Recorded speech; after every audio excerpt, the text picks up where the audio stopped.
People working in offices in recent years are often referred as white-collar workers who go to the offices to work. Nowadays, we live in a globally connected world and businesses are always underway in different time zones. Today, the most important change in the revolution of work is brought by the rapidly technological changes and globalization, the growth of distributed workforce. So let's go to the definition of it first. So a distributed workforce is not located in a particular geographical area but rather distributed over large areas. It is under a variety arrangement, for example, traditional full times at the offices or the location or also online working is also available. Businesses with distributed workforce have employees working in different locations, and they can be employed in different means, either directly or indirectly. Technology, however, is potentially essential to the growing number in the use of distributed workforce, as officers working outside the office need access from remote areas to the company and stay connected. The ability of business of recruiting a distributed workforce wouldn't be made possible without the assistance of advanced technology, which allow works to be conducted in a virtual space and require no boundary of geographical areas. So I will talk about the advantage of distributed workforce to business and workers, and then some challenges, and finally the impact on larger societies. So to global business, having a workforce in a country where the work is conducted benefit them that the local workers will have the information of the community. Um, Distributed workforce also offer flexibility, which you can vary locations to locations. For example, a company in US can employ an Indian worker who is currently at India, which will result in lower pay while all the qualification and is still ensure like other high quality workers in the US.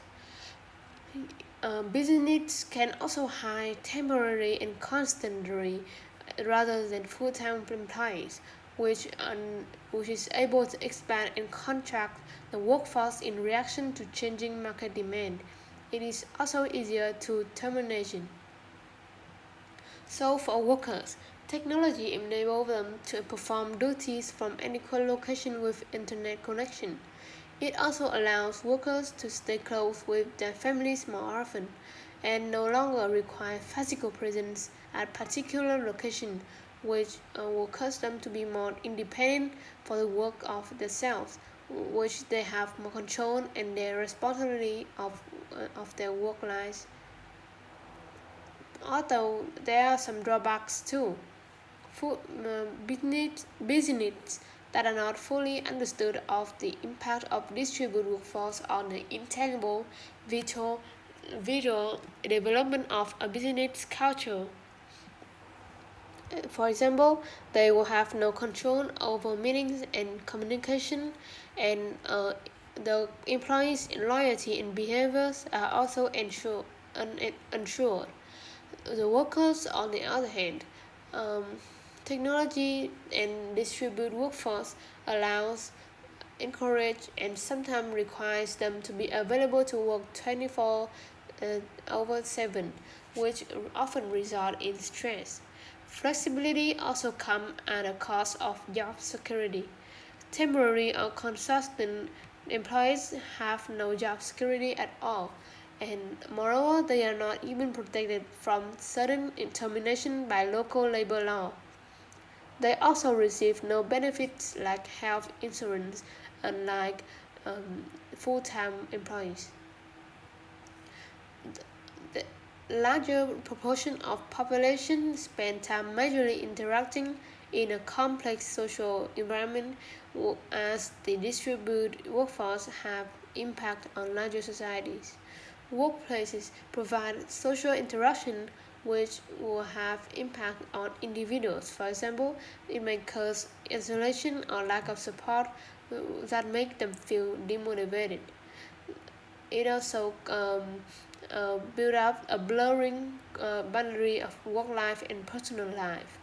So to recap, we have discussed about an aspect of how nature of work evolving due to the technological changes and globalization, the growth of a distributed workforce, also their advantages and disadvantages for both employees and workers.